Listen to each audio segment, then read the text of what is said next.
SCP-1440.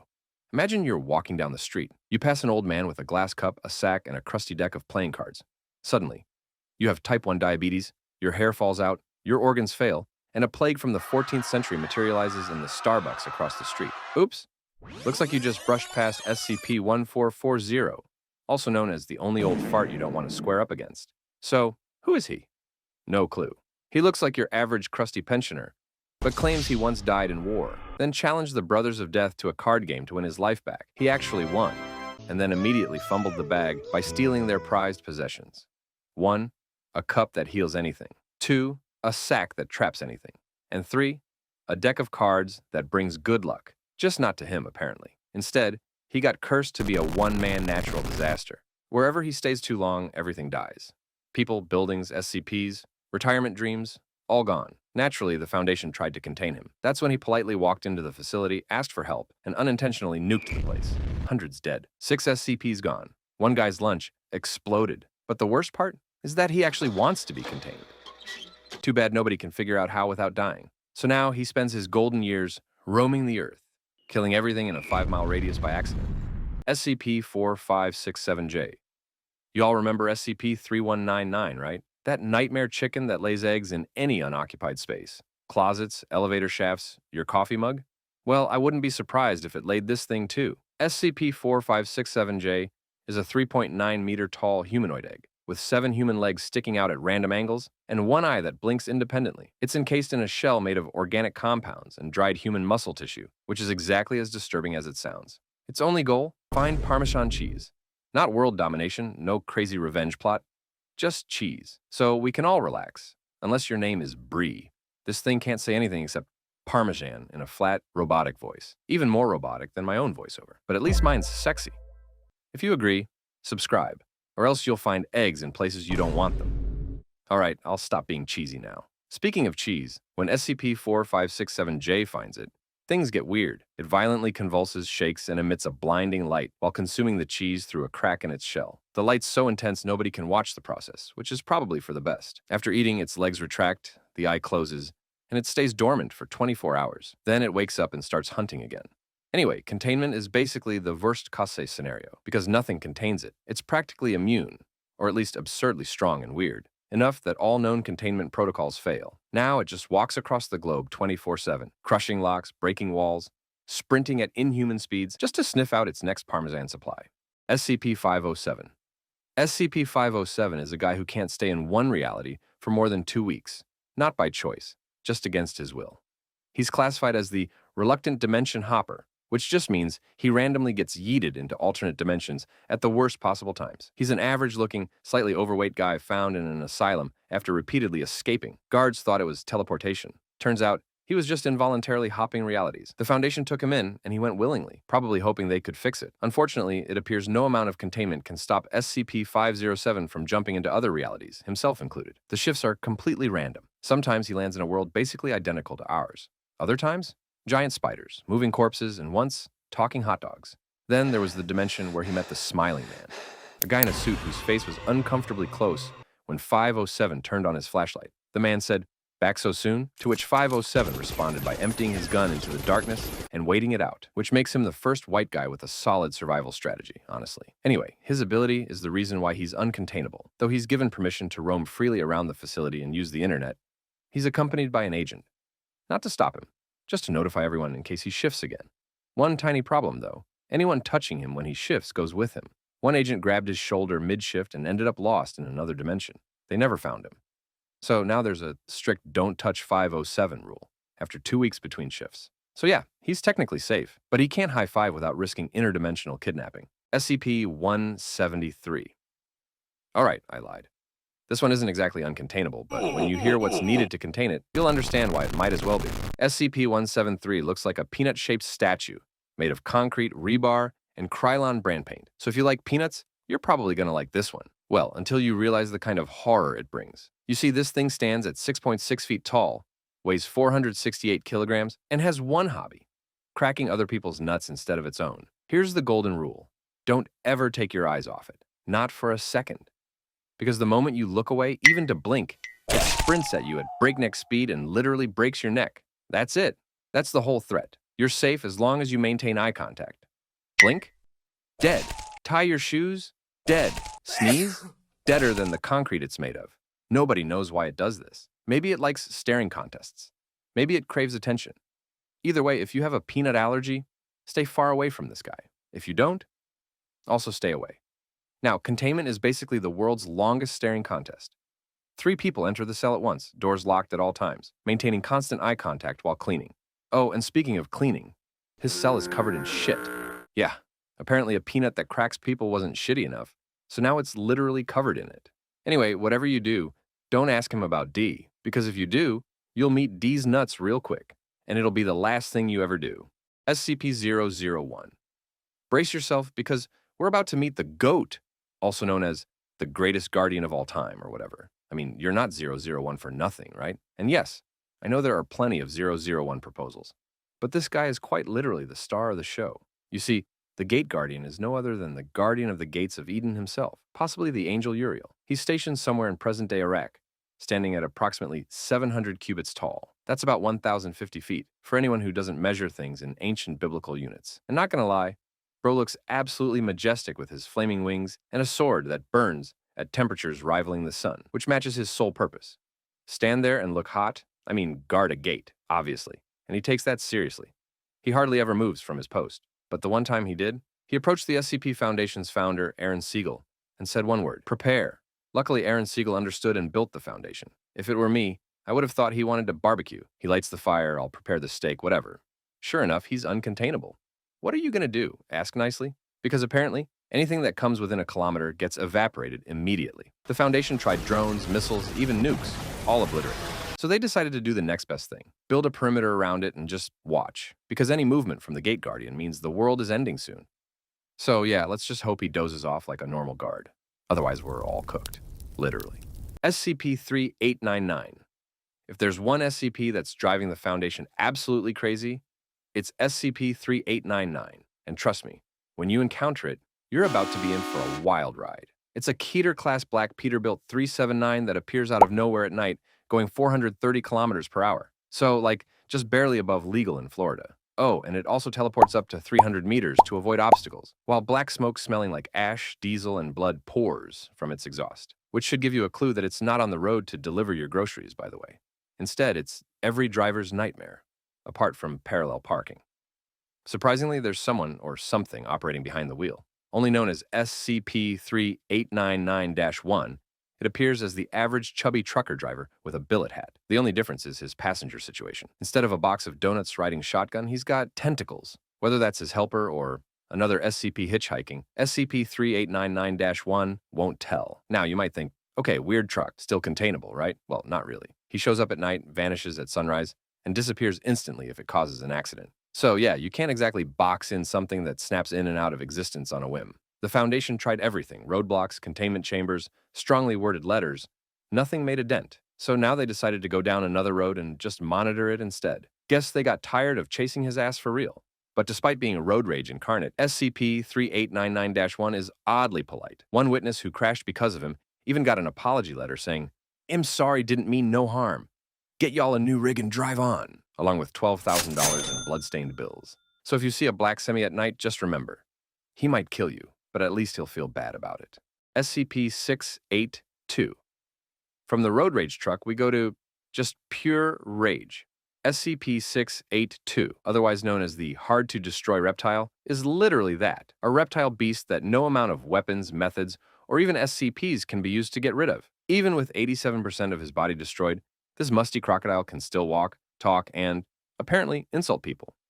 You see, SCP-682 somehow decided that he wanted to be the ultimate hater. Nobody knows why Budget Godzilla hates everything life has to offer, but whatever the reason, he wants all life gone. The Foundation has tried everything to contain him. Shot him, nuked him, used other SCPs against him. He just shrugs it off, regenerates, and comes back more pissed. Once, they hit him with SCP-409, a crystal-based death touch. He just adapted and became immune to crystallization. Wow, did absolutely not see that coming. Can you imagine?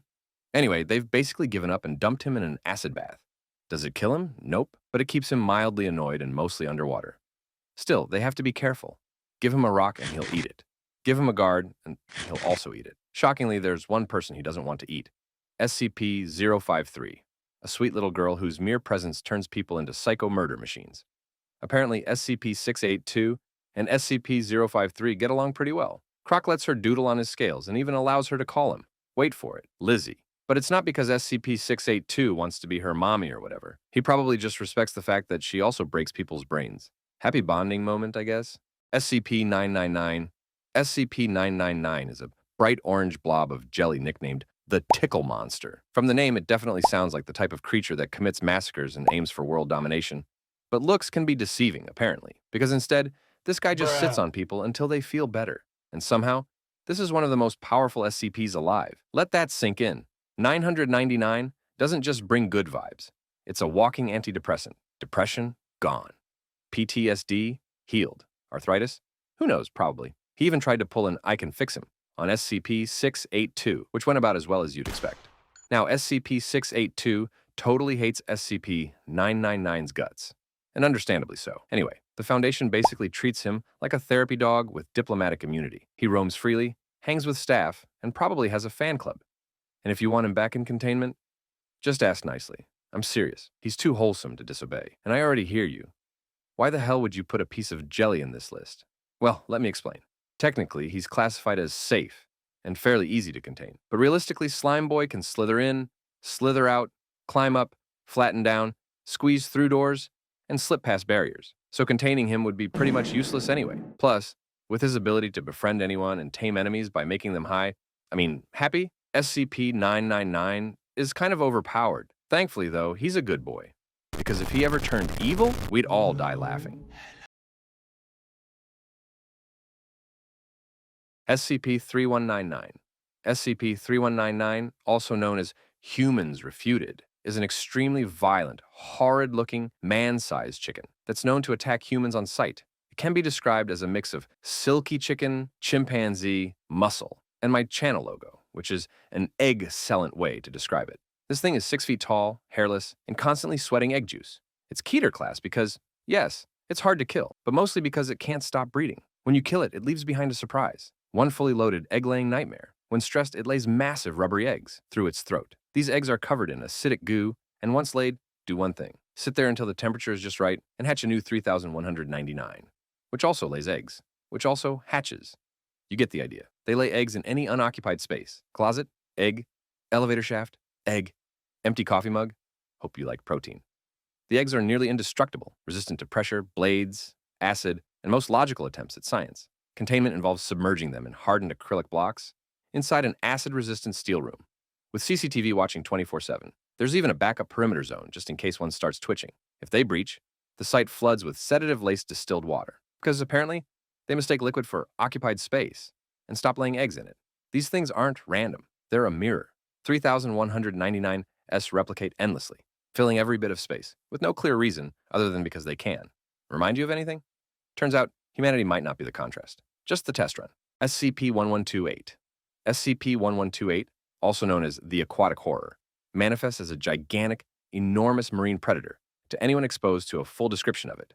This entity is classified as Euclid and doesn't live in the ocean. It lives in your head.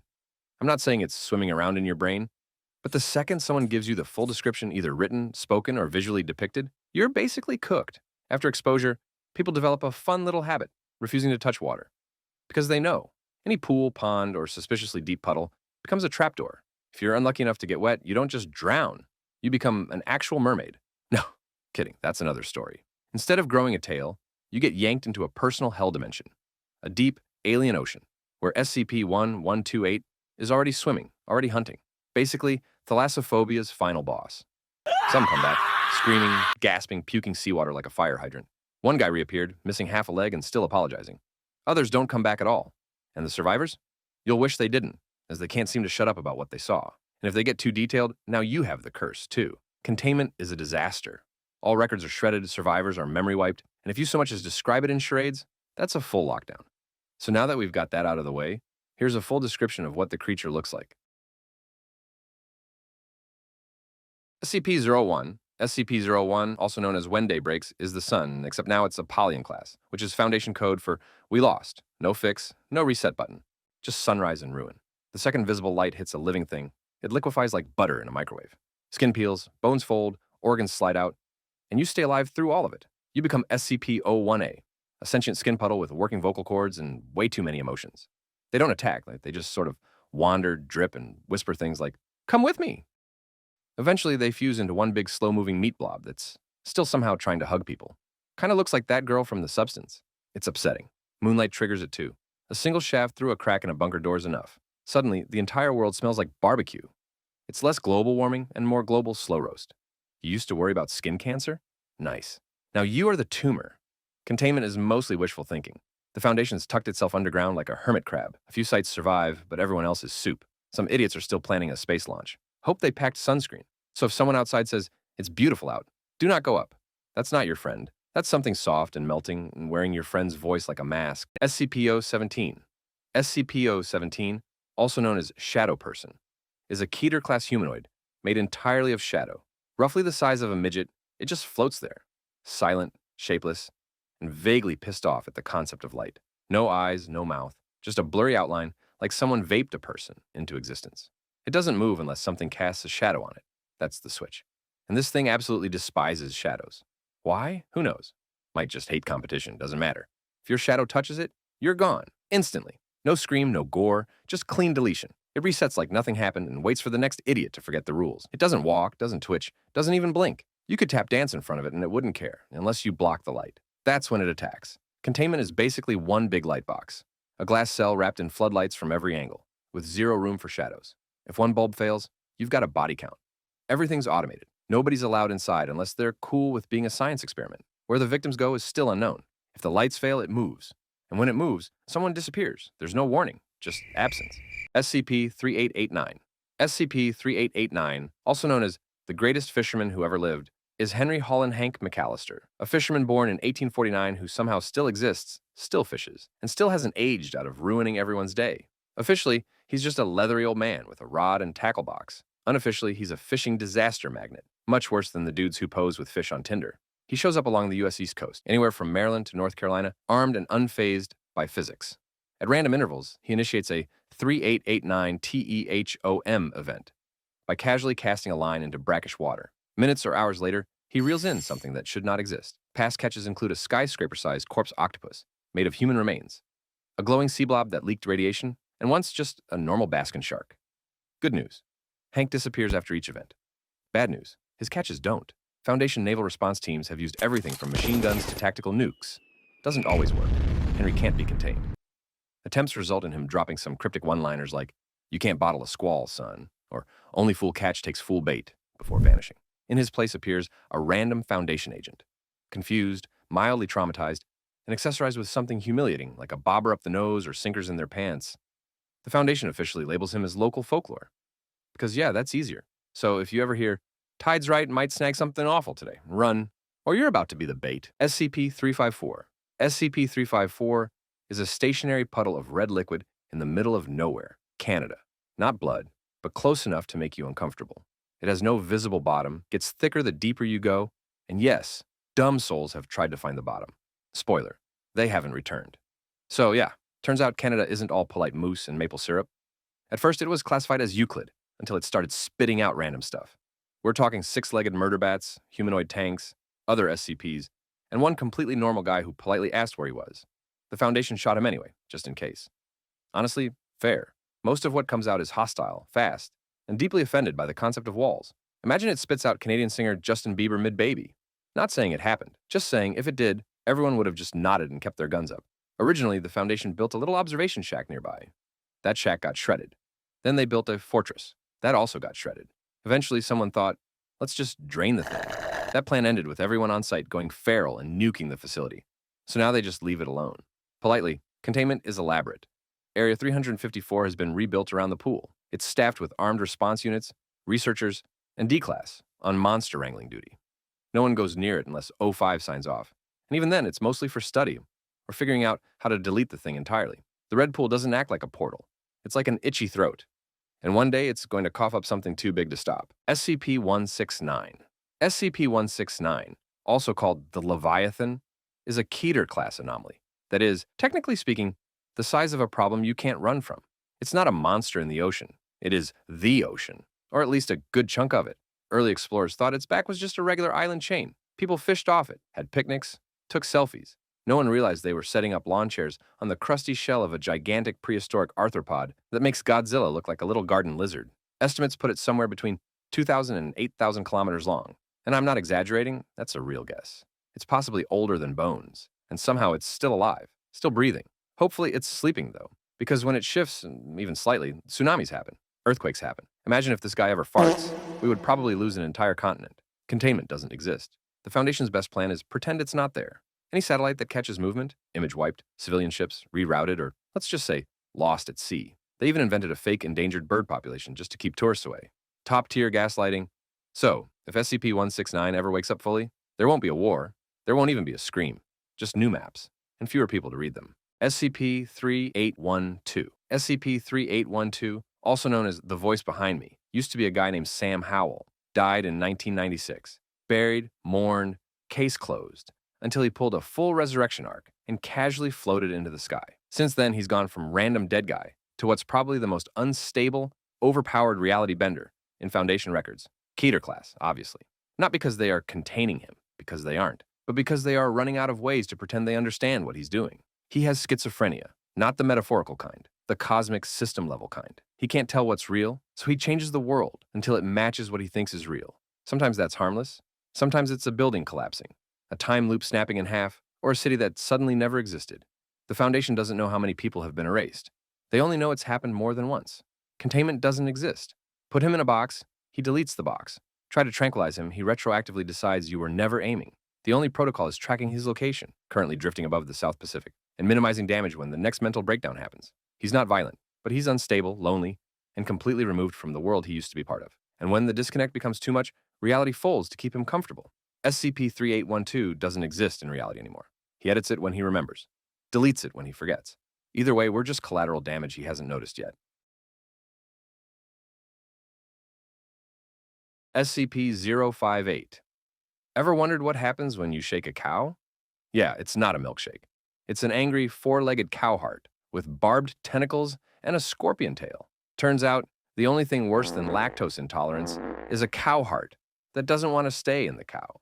You can think of it as something that gives a heart attack, a whole new meaning. Instead of beating its heart, it's beating everything else. It literally never skipped a beat, or a beating for that matter.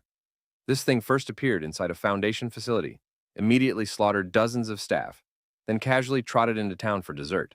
Hundreds died before a building collapse pinned it down. For containment, it took a tank, not military backup style, literally a tank. It's now housed in a reinforced box the size of a studio apartment, and even that requires constant repairs. It's fed live animals every 3 days, mostly out of fear that it'll order delivery if you forget. But the weirdest part? The heart speaks gibberish all the time. And even worse, it speaks in the voice of a posh older British man. Topics include, the flesh of children is tastier in winter, and the classic, a proper gentleman subscribes before being properly dismantled. It's simply good manners. It never really has a heart-to-heart, unless you count the traumatic kind. It makes sense.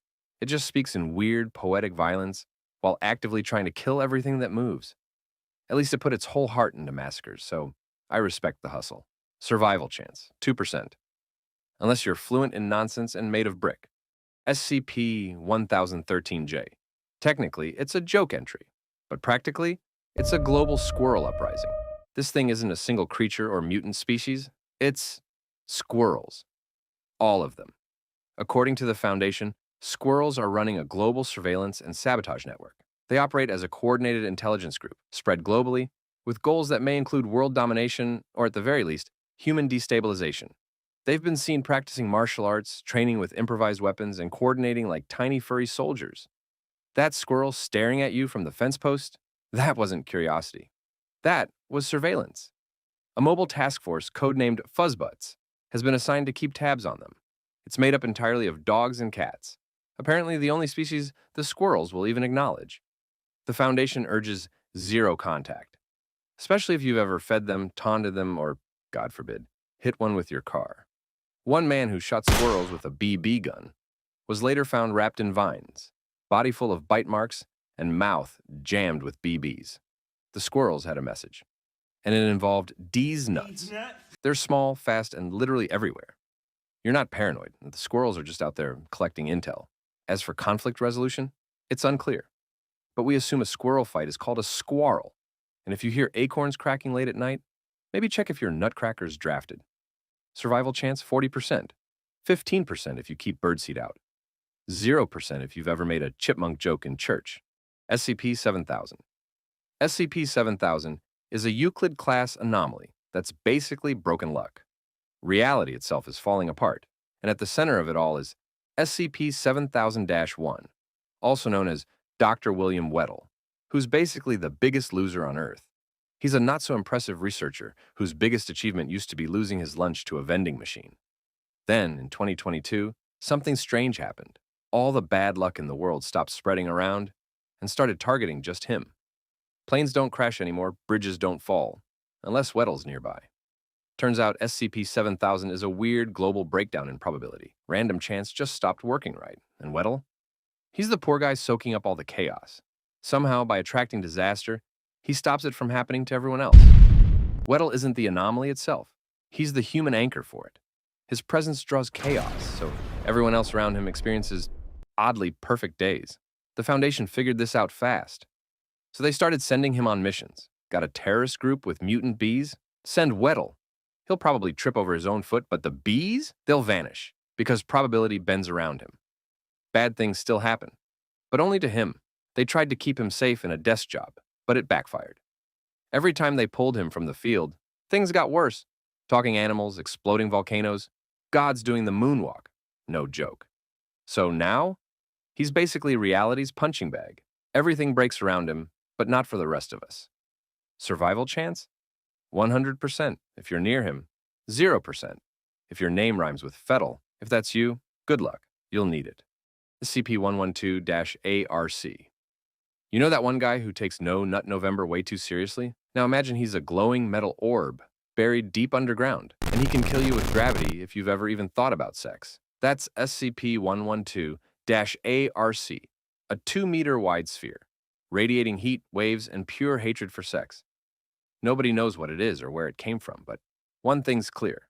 This thing despises anyone who's ever gotten lucky. So, not you, Dr. Weddle. Anyone with functioning bits gets too close? Instant gravity meltdown. Buildings collapse, people liquefy, and the only ones left standing are a hand-picked squad of surgically castrated monks. And no, these monks aren't like the chipmunks, but they'll probably take your nuts if they have to. These individuals, referred to as the castrati, form a human barrier between the rest of the world and total destruction. If they're unhappy, the object starts emitting dangerous radiation and heat. If they're really upset, it can reach 450 degrees Celsius and melt everything in a 2-mile radius. The artifact also asks the castrati for random things. Books, cloth, even uranium ore. Deny it delivery? And the tantrum begins. Attempts to interact using anyone who fails the no sex, no organs criteria result in instant death by gravity. And no, just the tip doesn't get you past security. The sphere knows. Survival chance? 0%. Unless you've taken a vow of celibacy, filed the paperwork, and had some parts rearranged. If not, hope you at least had fun. SCP-2521, SCP He Who Must Not Be Named, or just Greg, for the convenience of this video, is a Keter-class entity that can't be named, written about, or described. Try it, and it appears. And it takes whatever you said, including you. So repeat after me. This is fine. This is not fine. This equals goodbye. So now that we've established that, Greg is often described, when people dare, as a 2-meter tall figure wrapped in black toilet paper, and he's oddly sentient. It absorbs any text or speech about itself and vanishes the source. Files, researchers, even mid-sentence reports. That's why we resort to symbols and avoid words or speaking its name. But Greg is not killing people. He's archiving them. You say his name and poof, you're gone. Probably filed in some eternal SCP scrapbook under the name of Oops. The top theory is that Greg doesn't know what he is. He's just trying to learn. But instead of books, he collects people. One guy described an image of him out loud. Gone. Another typed a report. Gone. When researchers tried to overload him with copy-paste spam, he responded by vanishing 2 global agencies. So yeah, Voldemort could never. But unlike Voldemort, he doesn't seem angry. And definitely not malicious. He's just extremely inconvenient. Greg won't kill you with a curse. He'll just make you vanish. Survival chance? 10%. And that's assuming you're mute, offline, and exclusively thinking shit. SCP-096. Picture this. You're in the sauna. It's quiet, a bit awkward even. You accidentally make eye contact with the pale guy in the corner. Now, imagine that person lets out an ear-piercing scream, starts sobbing uncontrollably, and then hunts you down at lightning speed to rip you apart. That's the shy guy. He's tall, pale, disturbingly nude, and deeply committed to never being perceived. Most of the time, he's curled up in a corner, sobbing because he's embarrassed about his looks, which explains why the moment someone sees his face, in person, in a photo, or through a security glitch, he flips from silent mode to nudist death missile. Doesn't matter how you saw it. Camera feed, satellite image, or a blurred photo from 20 years ago. The second your brain processes what he looks like, he snaps. And when he snaps, he runs at 300 miles per hour. You could be scuba diving in Fiji or playing basketball. He'll always show up. The Foundation has tried acid baths, heavy artillery, even making him throw hands against other SCPs. Nothing worked. He's torn through aircraft, mountain ranges, and entire Foundation squads just to reach one poor guy who spotted 4 blurry pixels of his face in a group photo from the 90s. At this point, you're probably wondering, can I survive this? Short answer, no. No one knows how he detects his victims or why he goes completely feral. He doesn't seem to enjoy it, he just does it. Anyways, survival chance, 0%. And if I had to look him up to write this, you're going down with me. SCP-106. You know that one uncle who overstays his welcome? Now imagine him rotting through your drywall and dragging you into an endless pocket dimension. That's SCP-106, or how I like to call him, Immortal Unk. The man's so old, he probably remembers when SCP-001 was still in diapers. He's a Keter-class humanoid corpse that's so deteriorated, it's like someone deep-fried a dried raisin and covered it in barbecue sauce. And if you ever see him walking with a cane, yeah, that's actually a spinal cord. Instead of enjoying retirement like a normal senior citizen, this old man phases through walls, gurgling like a clogged sink, and corroding your bones just by touching you. Literally everything he touches starts breaking down instantly. Walls, doors, people. No favorites. And it gets worse. If you thought your farting, diaper-wearing grandpa drooling in your lap was gross, imagine this guy melting your living room and dragging you into his personal hellscape. That pocket dimension is basically hell with less structure. He keeps victims in there for days, weeks, whatever he's in the mood for. Some get let out, most don't. But if they do, they come out shell-shocked, broken, and definitely missing a few years off their lives. And just when you thought that was the low point, Immortal Unk has a type. He prefers victims aged 10 to 25, and he'll hunt them endlessly. No nap time and no dementia to slow him down. So, before you know it, you're spending bingo night in a prison with no clocks, no exits, and no end. Survival chance? 0%. Unless you're the one grandkid he actually likes. SCP-7450 isn't one thing, it's 4. Think of them as 4 walking skyscrapers that completed the ultimate ascension to godhood on December 13th, 2028. Each stands between 19 and 23 kilometers tall, huge humanoids with 6 wings, one hand clutching a curved sickle, dripping doom so hard, you'll blow out your earbuds just trying to record them. Once labeled Apollyon class, meaning possible end of the world, the Foundation realized that's not a maybe. It already happened. Now it's officially classified as Megiddo class, because end of the world sounded too optimistic. Nobody knows exactly what started it, but rumors say a celestial entity called 981 AJAX showed up. It waved hello and got instantly vaporized. After that, the 4 giants began their slow orbits around the globe, radiating effects that can't be seen or heard without consequences. Visuals of their faces and recordings of their voices can't be reviewed safely, not even by machines. Any visual or audio exposure triggers something called compulsion, a fancy term for you'll literally join their endless walking tour. People drop everything, food, sleep, maybe even personal hygiene, and follow these things until their feet grind into dust. Over time, they start to become the entity they're shadowing, complete with their inhuman babble, which, by the way, is contagious. The Foundation's only guidance is, don't look, don't listen. And if your coworker does, shoot first. Ask never. It might be harsh, sure, but at this point, empathy's a liability. Survival chance -10%. And that's me being generous. SCP-023? No. Yeah, I wouldn't. SCP-023, also called the Black Shuck, or that dog you don't want to pet, is a Euclid-class shaggy black canine that looks like a dog, but acts like a curse. This isn't your average good boy. It's a canine anomaly with one very simple rule. Do not make eye contact. Why? Because if you do, you've just triggered a 1-year death curse, like The Ring. But instead of watching a scary VHS tape, you locked eyes with a hellhound. And unlike The Ring, there's no creepy phone call. Just you or one of your close family members suddenly dropping dead exactly a year later. No exceptions, no refunds, not even a chew toy. And before you ask, no, SCP-023 isn't a misunderstood furry. This thing is a demon doggo, 8 feet tall at the shoulder, eyes that burn, and leaves scorched claw marks wherever it walks. Plus, it somehow phases through walls when it feels like taking a stroll. You can't pet this dog.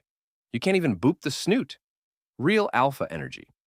Containment is keeping it locked in a reinforced chamber lined with mirrors. Why mirrors? Because the reflection won't trigger the curse. It just helps staff know where the mutt is pacing. Staff rotations happen often because being near it too long causes malfunctions, paranoia, and the occasional nervous breakdown. So, if you see SCP-023 coming, look away. No, who's a good boy?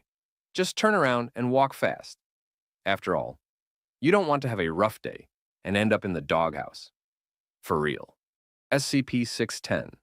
SCP-610, also known as the flesh that hates, is a Keter-class biological horror show currently quarantined in Siberia. Here's the deal. SCP-610 is an infectious disease, but instead of a sniffle or a fever, you get flesh. So much flesh, it will make your skin crawl, literally. Touch an infected surface, breathe in spores, get scratched, and soon your body starts mutating. Skin swells and splits. New limbs sprout where they shouldn't. Holes open where no holes should be. Before long, you're not a person anymore, just a walking pile of meat, looking for fresh victims. I hope I'm not getting under your skin, but it gets worse. Victims don't die. They remain aware. Even when fused to a wall or ceiling, they can still move and still hunt uninfected targets. And that's not all. The infected also build, creating grotesque buildings made of tissue, veins, and bone. The longer a site is infected, the more creative it gets. Containment is a simple kill-on-site order for anything trying to leave the quarantine zone. No exceptions, no rescue teams. Anyone who goes in doesn't come out. The Foundation's tried napalm, explosives, even wiping entire areas off the map, but it only slows the spread. New growths pop up constantly. Seems like they've got a real situation here. Want to hear a story? Some rookie once thought he could just walk in and take samples. Want to know what he is now? He's a sausage. Worst case scenario? We're all sausages. If the infection ever escapes Siberia, we'll be skin deep in trouble. SCP-953. SCP-953, also known as the polymorphic humanoid, is a Keter-class, shape-shifting fox with a bone to pick. Technically, she's a kumiho, a Korean nine-tailed fox spirit. But this is not some elegant, mystical creature. She's an ancient, sadistic predator with a thing for human livers and a body count in the triple digits. The first red flag? She looks like a furry. She can shapeshift into pretty much anything, but prefers looking like a small Korean woman with just enough fox traits. A tail, ears, and glowing eyes. The catch? Anyone dumb enough to flirt with her gets seduced, sliced, and served, in that order. And she loves to toy with her victims first. Seduction, mind games, gaslighting, and when you're nice and vulnerable, disembowelment. Usually after she's convinced you to eat part of your loved ones. Yes, she's that petty.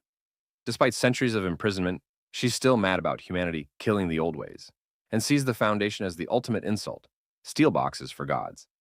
So every time she escapes, and she has, multiple times, she doesn't just flee, she hunts. Containment is a specially reinforced cell at Site-17, with constant surveillance and a hard rule. Never make eye contact, never speak casually, and definitely don't ask, "What does the fox say?" Because the answer is usually screaming. And I know she's not uncontainable.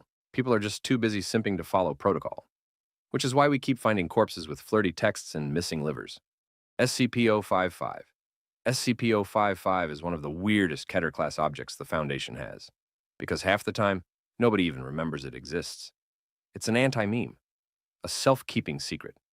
In plain English, it's perfectly visible and describable until you try. The second you look away, whatever you knew about it vanishes. You can take photos, video, notes. Great. The moment you review them, your brain taps out. Nobody remembers when it arrived at Site 19. Nobody knows who authorized its containment. The containment room exists, obviously. Thick concrete walls, Faraday cage, sealed door. But no one remembers why it was built that way. You could be standing right outside the door, and if someone asked what's in there, you'd go, "I don't know," and walk away. Containment is as much about trying not to forget it exists as it is about physical barriers. Routine checks confirm the room is still sealed and the object is still something inside. Attempts to destroy it have been made, probably, but no one can remember how those went. The kicker? SCP-055 might be extremely dangerous. For all we know, it's killed hundreds of personnel. Or it could be harmless. Or it could be an alien artifact spying on us. Nobody knows. And the harder you try to figure it out, the faster the knowledge disappears. So yeah, SCP-055. Wait, what was I saying? I forgot. But now that we're here, you might as well subscribe to my channel, though. SCP-303, also known as the doorman. Not because it guards doors, but because it lurks behind them. Here's how it works. Randomly, anywhere in an undisclosed Foundation site, behind any door, hatch, or barrier. It just shows up. And the second it does, anyone trying to open that door gets slammed with a surge of pure, primal fear. Full body paralysis, heart pounding. It's like your brain suddenly decided, actually, let's not barge in there. Behind the door is a thin, sexless, reddish-brown humanoid with a grotesquely oversized mouth full of human teeth. Rumor has it he's British, which would explain the full mouth of suspiciously white veneers. You won't usually see it, though. It's careful. If there's a window, it'll fog it. If the door's cracked, you'll glimpse maybe 10% of it, never more. It seems almost shy about being fully seen, which I low-key understand, but you'll hear it. A deep, wheezing breath, loud enough to rattle nerves from the other side of thick walls. Strangely, SCP-303 doesn't seem hostile. It's never attacked anyone directly, and it doesn't induce fear on purpose. That terror comes from something deep and instinctual, like a built-in phobia. It just sort of blocks your way. People have starved rather than force themselves past it. Containment is tricky. Right now, it's bound to an unknown Foundation site, which has been heavily modified with alternate exits and clear sightlines to manage encounters. But SCP-303 roams as it pleases, sometimes taking objects back to a claimed storage room. Once, it even stole a powered coffee creamer. Why? No one knows. SCP-2747. At first, it looks like a glitch. People start remembering a fictional book, movie, or game that never existed. They'll all agree on the plot, even though no one can find a copy. Feels harmless, right? But then things start vanishing. Entire forums, archives, and articles disappear like they never existed. Even the memories fade. The entity behind it is called Anaphobula, a kind of anti-story. It thrives on tropes like darkness, unresolved endings, and the number 7. Build enough of those elements into a narrative and boom, you trigger SCP-2747. First, it devours the story. Then it eats the fandom. Then the metadata. And then it starts nibbling on the very idea of the thing. One layer at a time, gone. The Foundation's only hope for containment is basically running narrative janitor duty, scanning books, websites, media, quietly editing out dangerous patterns. Meanwhile, they're throwing SCP-2747 carefully crafted decoy stories as a distraction. So yeah, the universe is being saved by bad writing. Why is this such a big deal? Because the SCP universe is itself a story. If Anaphobula punches through into the real world above it, everything could go. The wiki, the content, the creators, even the concept of the Foundation itself. So, if you're making a video about it, maybe don't finish it. Leave the ending a bit messy, because if this part just stops mid-sent. SCP-076-2. SCP-076-2, or as most call him, Abel, is an ancient Sumerian warrior with a serious grudge against, well, everyone. Currently, he's sealed inside a giant stone coffin. Keter-class, naturally, because every time he wakes up, he starts a one-man apocalypse. You don't stop him. You delay him. Briefly. Long story short, he used to be a nice guy protecting his people. Then some family drama happened. He died, came back wrong, and now he's permanently stuck on kill mode. He's a nightmare to fight. He can tear through steel doors with his bare hands, dodge automatic gunfire, and regenerate after being shot to pieces. And his pain tolerance? He once fought SCP-682 while using his own intestines as a weapon. He's even worked with the Foundation once, but mostly because it let him fight things legally. Containment looks good on paper.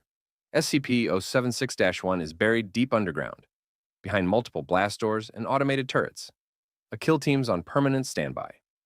And if things go truly south, there's a remote nuke tied to the chamber. Every time he dies, his body crumbles to dust. And then he respawns inside SCP-076-1, good as new. Attempts to cure his bloodlust? No luck. Some say he's an overgrown, angry teen who never matured. Others think he's a projection of some higher power. Either way, if Abel's awake, you won't be able to relax. SCP-783, known to locals as the Crooked Man, though no one's ever actually seen him. You'll just know he's around when buildings start warping, bones start snapping, and people start stretching. Here's what we know. SCP-783 is a Keter-class unseen entity confined to Tembe, England. I don't know what's worse, the weather or the bloke who hates straight lines. He twists the structure of everything it touches, buildings, objects, and even people. Victims are found horrifyingly deformed, limbs stretched impossibly long, bones bent at jagged angles, cartilage healed mid-twist. Many survive in this crazy state, but not for long. The locals speak of a rhyme. There lived a crooked man who made a crooked deal. He stole a crooked child and was broken on the wheel. Some believe SCP-783 is this man, cursed to inflict his fate on others forever. Containment is, in theory, easy. Tembe is quarantined. The Foundation blocks all access, monitors the town remotely, and avoids nighttime operations. You know it's bad when even the tea breaks get rescheduled. But while he is contained, no one's figured out how to stop or neutralize SCP-783, and the horror runs deeper. SCP-783's influence extends even to written reports. Texts distort, letters skew on the page. One report mutated into Arial bold. Can you imagine? Attempts to trace it led to the discovery of a mass grave of elongated victims. Worse, beneath it, an entrance to a bizarre parallel version of Tembe, looping endlessly, inhabited by warped remains and things best left undescribed. In short, if you value your skeletal alignment, stay far away from Tembe. The Crooked Man prefers his victims flexible. All right, that's every uncontainable SCP explained in one sitting. The Foundation failed, your sleep schedule failed, but at least you learned something. If you want more SCP marathons, hit like, subscribe, and comment which SCP should have just been left alone.